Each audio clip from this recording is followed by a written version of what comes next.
Greg, you know what? It's been pleasure having you as a valued member of One Life Club, and we were just talking before about the community that we are all building as well, and how you're actually getting involved yourself. Actually met quite a few members outside of our community. Obviously we all met once at Simon's home, but now you actually, kind of becoming friends with everybody as well, which is awesome to see.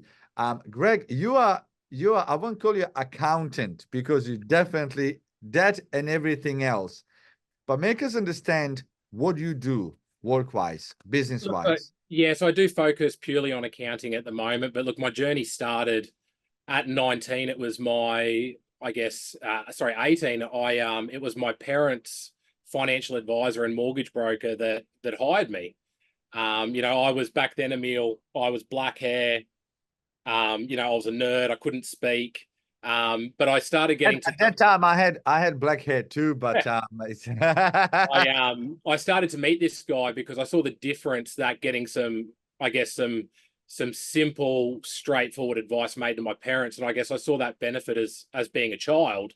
So I started talking to him one day, and he sort of took me under his wing and trained me, and we started off at the very bottom where, the first 6 months I worked for this guy, I sat in a room and I watched Foxtel. That was my job. I was paid to watch the news. And he said to me, he goes, look, you're not going to understand what they're saying, but I need you to at least be able to speak like them. Right. So I watched Sky Business all day. And then the next 6 months, it was Tom Hopkins, Zig Ziglar, learning sales, learning to meet with people. And then I worked with him, and I started as a finance broker. I started meeting financial advisors. I didn't particularly like them, so I thought, well, I can be one of those so I don't have to deal with them. Yes. And then it happened with accountants as well. And look, now I just focus on accounting, and we got the 4 offices in Brisbane and about 25 staff. But I'd say we're probably more of a strategy accountant where, we really do work with the businesses and the individuals on what their tax looks like, what their cash flow looks like. And we sort of make an effort to, most people that I look after, we see in person anywhere from 3 to 6 times a year, which is a bit different to the normal in my industry. One thing that I will say, in a lot of businesses in general, I think specifically accountants and a lot of lawyers, they are thinking like accountants, or they are thinking like a lawyers, but they're not thinking commercially. Do you know what I mean? And I think difference between yourself, you're not just accountant, you're actually running freaking business yourself. So you got kind of two heads. Yeah, I am, accountant in a way, but at the same time, I got 4 offices, I got 25 staff. So you know what commercially running business actually means. So it's not just minimizing taxes. A lot of accountants, they can set up your structures with the taxes as well, but you kind of can help people with advice. What is better way to do Yeah. things? I think I was really lucky for my original mentor that was so, I guess he was very strong in, I guess, doing the right thing, looking after clients, being forward thinking with everything you're doing. I've been really lucky to have some great mentors, and yeah, look, we've got the offices, and I've got a business partner, and look, that's a long story, but I only ended up the owner because my business partner was going to sell because he was getting divorced, which I've learned is an expensive exercise. And Either don't get married or don't get divorced. I bought the business because I didn't want my friends to be unemployed. So I bought it instead of it going to a third party, and I sort of had to grow into the boss role, which was hard for me. Balancing the two hats. It's not, you know what, people think that running business is easy. When you are working as accountant, let's say in your past, before you own the business, you're kind of more than anything responsible for yourself and the clients. But stepping into role of owning a business, well, buddy, you are responsible for 25 humans. Yeah, and kids, and as you said, it's a serious thing to take care of. So it's mate, yeah, look, I love it, and a bit different. So I travel a lot, so I do a lot of work in regional Queensland with clients. Do a lot of charity work up there as well, which I tie in with the clients. But yeah, look, I just enjoy it, and I think that whether I can save someone $1,000 or 100,000, that's a lot of money to that person, and you just got to treat each person with respect. And you never know where they're going to be in 5 and 10 years. And if you look after them now, they remember that down the road. 100%. Now, how did you adjust yourself mentally, really, from being accountant to owning accounting firm and running a business?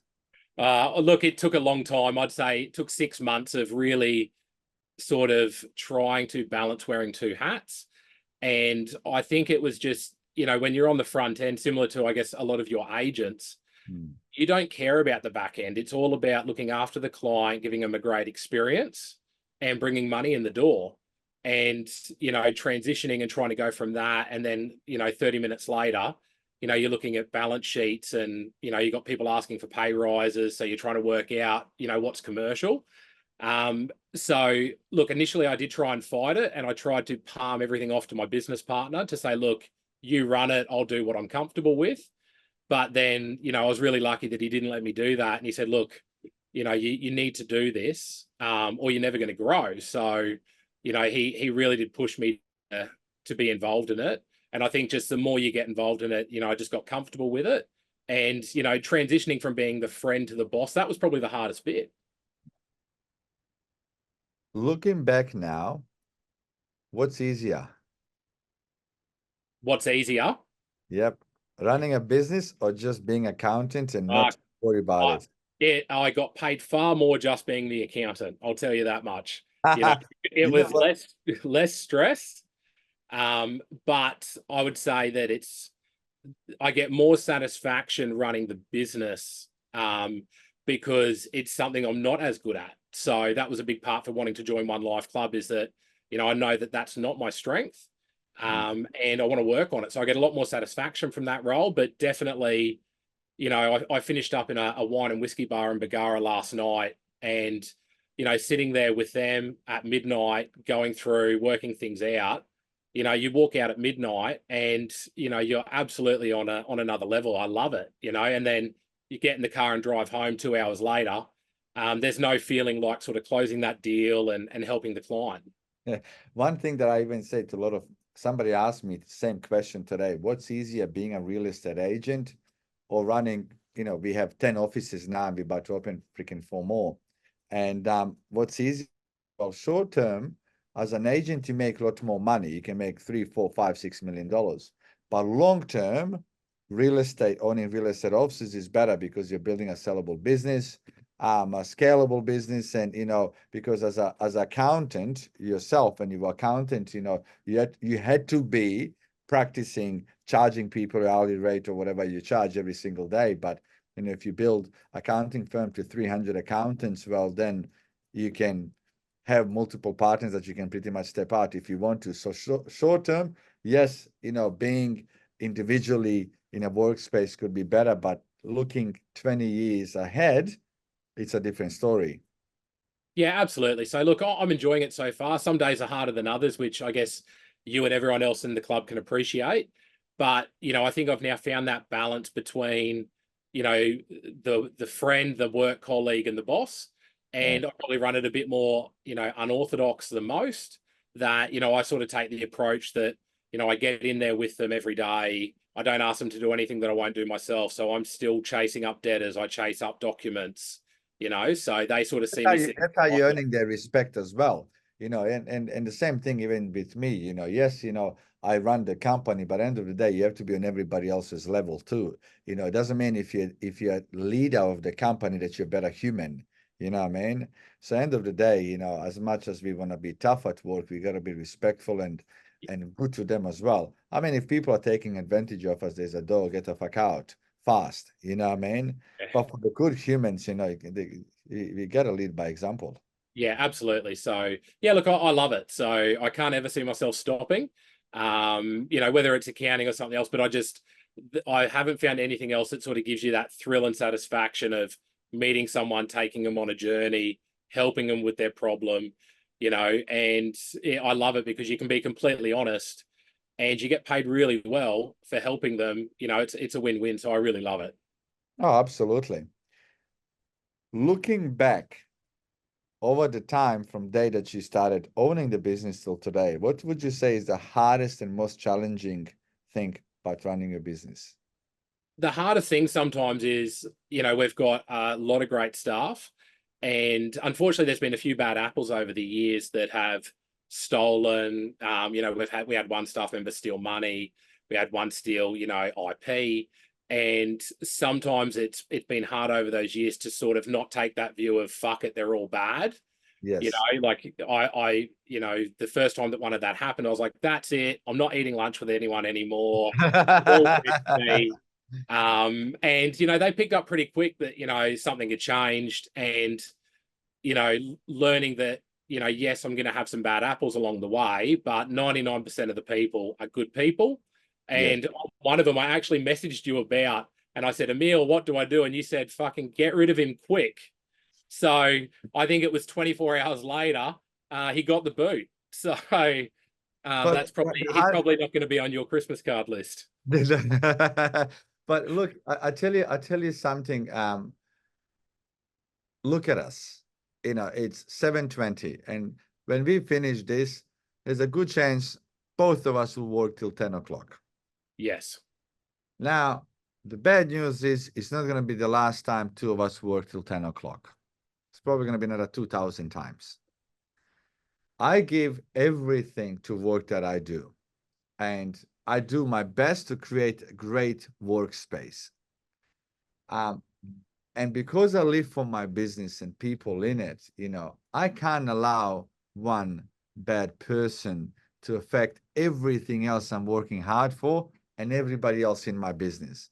So if they don't have the same value of every individual in my business, if they don't have the same drive, please do yourself and us a favor and go somewhere else. Yeah. What is the point? So I'm so careful when it comes to hiring good people. But at the same time, when it comes to bad people, there's no room. There's no fucking room. Zero. It becomes a cancer and spreads very quickly. So look, that's been really hard. But look, outside of that, there's all these little things that sort of happen. And look, I think that from where I am now to where I started when I think I'm a different person. I think I'm more resilient. And I think you've just got to remember that we've got some great staff, and I've got a girl that works for me, Emil, that, she will, if I can message her at 10 o'clock tonight, and she will respond and she works, and we've got a lot of those staff. But then sometimes I do need to remind myself that to some people that while they put in, a really good effort every day, it is still just a job to them. And I can't expect them to care as much as I do about the place. So, sometimes I need to remind myself of that. Okay, I'm going to show you something. How you going? How are you? So talk of good stuff. I have a few amazing people. This is Naomi as well. If I work till 7, she's here till 7. If I work till 8, she's here till 8 or 6 or whatever. It's so hard to find great people. When we find them, you gotta, look after them as well. But at the same time, I will say this. Myself as a business owner, Greg, I used to make mistake. I used to think that everybody in my business that works for me should work like me. Yeah. And my expectations out of everybody was same expectations I have out of myself. It's not fair because we all want different things in life. Some people want to work from 8:30 till 5, have 3 kids at home, watch TV, maths, or whatever the hell it is, and that's okay if that makes them happy. So I think my expectations in the younger stages of my business career was like, what, if I work till 9 o'clock, you should work till 9 o'clock. If I work Saturday and Sunday, you should work Saturday and Sunday. And I would put pressure on them and myself, and I would beat myself down. Like, what do you mean, you work hard, you finish 5:30, that's not fucking working hard. Yeah. So I think us as a business owners, we put big expectations out of certain people that, it's okay. Their job is to work from 8 to 5 or whatever the time is, you know what I mean? We all want different things. Yeah. And look, and I know that I realize now that the business needs a mixture of people to work. And look, the one thing I will say that we've done really well with the staff that we've got, And even the ones that sort of work more traditional style hours, I know that they care because they do put in the effort. But the one thing I've noticed is they're so protective of myself and the other owner, so they really do go out of their way that in the time that they're in the office, like simple things. That one of the girls, I was like, what the fuck, why do I not have an appointment on this day? And she's like, how do you not know it's your wedding anniversary? And I was like, oh fuck. And she goes, don't worry, you already owe me some money. I got Sarah the present. And I was like, like she organized my present, the wedding anniversary off, and I get home and Sarah goes, Lauren organized this, didn't she? And I was like, yeah, yeah, she did. Yeah. So, Greg, like that's what I mean. Greg, Like they really do Greg, care. please stop talking. I do the same fucking thing. So look, I love the people I work with and That is so funny. I got Valentine's booked dinner for Valentine's birthday, present board. Giselle would get a present from me, and I have no fucking idea what's in it. yeah, look, but I love it, and that's how I can tell that that those guys are happy that maybe they don't have the ability to do the hours, and that's okay. But when they are there, like I know that they've got my back and they make my job easier. So we've got a really special team going. That takes a special. I always say, I have same two ladies in my life, and Gemma and Naomi, and another gentleman, Nan. Like those guys that they're so they yes, they work for me, but there is that care factor that they actually really care what I do and if I'm rested or not. Look, yeah, I'm really lucky with that. So That's awesome. Now you normally, how do you believe in a thing called balance? no, no, I don't. So no, look, I don't believe in balance. So I've got the offices. I think I mentioned to you. So on top of that, Sarah and we run a charity in regional Queensland. We're foster parents to three kids as well. So no, I don't believe in balance. We are on 24/7. My wife goes to uni full time, and so do I. So no, there's no balance in my life, but I love it. You're speaking my language. So yeah, I'm just not interested in coming home at 5:30 and watching Home and Away. Once I sort of found something that I really loved, which was working with clients, that if I'm awake, I want to be at work, and I just think that the more that I work, the more that I can provide for the family, and the more good we can do with the charity. So last year we were able to fill a caravan full of car seats for families in regional Queensland that couldn't afford car seats and drive them to Mount Isa and work with the police. And, those things are only possible if you're willing to work more than the average person. Greg, it's so good to have you as One Life Club team member, and I think you're just a good freaking human.